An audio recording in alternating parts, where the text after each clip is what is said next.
Welcome to Classic Car Cave. Just want to do a very quick intro and let you know what's going on with the vehicles that we've got. So the Morris 1000, we've stripped the carburetors off it because they were in quite a poor state. We've put some new floats in them. The gaskets were leaking, there was all kinds of problems with them, so we've completely refurbished the twin SUs that are in it. They're 1.25 inch, advised a few things to the owner, Bernard. Very nippy little thing, I have to say, very impressed with it. But he's taken away the master cylinder, I'll go back on that. He's taken away the slave cylinder to have new seals put in it. There are 3 seals, there's 1 internal and there's 2 external on the piston. He's taken it to a place in Vienna which do these. They do everything apparently for hydraulics and whatever. So he's going to take there and bring it back on Tuesday, so hopefully we can get it back and put it back together. We now know what the issue is. Unfortunately, the person that he went to get this kit, apparently it's quite a common kit. I think it was made in the UK, or somebody came up with it in the UK. He omitted to tell him certain things, and it was only after each time he went and saw him he mentioned something else, and then mentioned something else about the distance and this and that, which we unfortunately had to figure out for ourselves. So we now have gone from one extreme to the other, and we know now exactly where that sweet spot is for the distance that piston needs to travel. So hopefully this will be the last time. So the gearbox is over here behind me, so this should be hopefully the last time it goes in, and it should be right. And he'll get it back possibly Thursday next week. He won't be down here till Tuesday or Wednesday. Okay, so what I'm going to do on this one is I'm just going to show you what's going on with the Jaguar XK150, what work we were doing to it. Unfortunately, obviously not having the ramp makes it a bit more difficult, but it will be on there before Amir and Ref could go back home on Friday next week. So I hope you enjoy the video. So Amir and I have been working on different parts of the XK. So Amir's just put in this throttle linkage, as you can see here. So yeah, I've got, unfortunately the head paint has started to come off. Why, I don't know, but that's something we'll have to do. But you can see it's been cleaned up, it looks really nice. Yeah, everything's coming along nice. This is the air vent. This is a modification that I made to put a bit more air through, because this is now an S specification with the triple HD8 SU carburetors. The air box is inside the wing, which I'll show you right now, and there's the actual air box itself, and you can see there it's quite limited. So you can imagine, I'll bring this back so you can see it. So you can imagine that is going along here, and most of it is going inside the wing, and because of the inner wing it can't all get through. So what we did was we designed this, and I'll show you it now.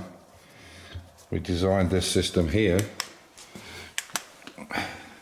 so you can see where those 2 pipes are now.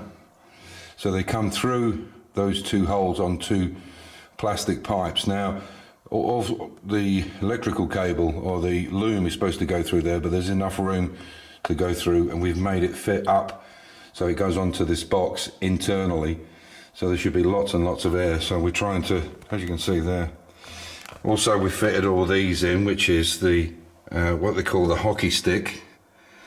All these, and there's your battery boxes, there's 1 on each side. In this particular case there'll be a 12-volt battery on one side. Originally there was 2 6-volts. So there's a battery on this side, and I'll take you around the other side and show you that. And you can see, here's the other one. So there would have been a battery box, and you can see that's where the hockey stick goes in, all these seals in the corner and the servos on top. And this one here has a complete metal back and front, and we will use this as a toolbox basically. So we've been working on all that. Okay, as I said, also, it's a very quick video, just an update on this. As I said, we've been working on the throttle linkage, so that all works now. Inside I was doing this last week.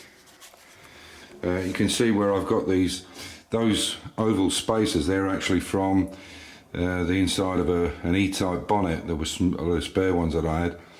So there's a cover that goes on that. It's to get hold of the rear shock absorber tops. So there's an inspection cover to go over it, but I had to make all the clips to go in there. And lastly, in the boot here, you can see this is the boot board that I made. And there's 3 hinges to go on, there's only one in. You can see those little brass dome caps I put on it. So there'll be one at each end and one in the middle. And that's how it looks against the body. It's a bit darker, but then this is a touch-up paint that we've used. But there's carpet to go over it anyway. So I think it looks okay.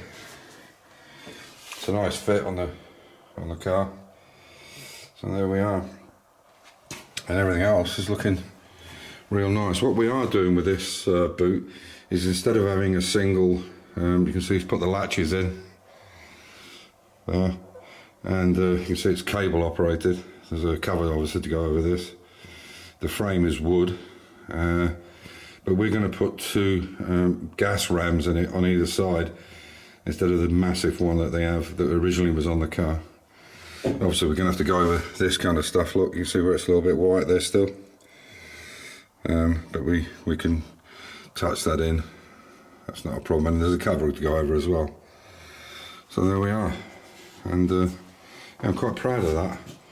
I did have a viewer that sent me a message saying XK's Unlimited, which I think is an American outfit, they have this same boot board for like $260 US. So I can't understand why they're so expensive from Barrett, but there you go, that's what it is. I understand, you know, it's a cottage industry, and there's probably some old pensioner in a shed making, you know, 10 a year or something. So I understand that it's a bit of a bespoke thing, but for the materials it does seem a lot. Anyway, on that note, you can see the dust is still piling up on the back here. But on that note, yeah, everything seems to be coming on quite well. It'll go even quicker once we get it on the ramp and we can get underneath it. So there we are. Some big jobs coming up, which will be, so the plumbing's in, got to get the electrics into it really now, all the looms, and then get this front screen in, which I'm not looking forward to. Bloody expensive item, but there won't be any metal sitting next to it, so we should be okay. So on that note, as usual, stay safe, keep the faith, enjoy your hobby, and I'll catch you in the next one. Bye for now.